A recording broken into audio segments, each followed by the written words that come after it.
दो साल की बच्ची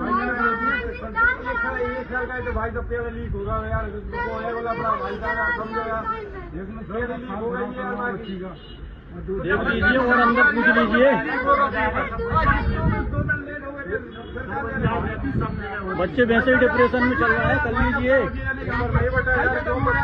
हमें कोई मत देख लो यार, भाई साहब भाई साहब नहीं हो पाएगा। हमने वहाँ भाई साहब करो, नहीं हो पाएगा, निकालो भाई साहब, करना पड़ेगा। नहीं भाई ऐसे नहीं होता कि नहीं हो पाएगा, हो जाएगा यार। हम 15 मिनट भाई साहब हो गया तो तक क्या में लगी यार।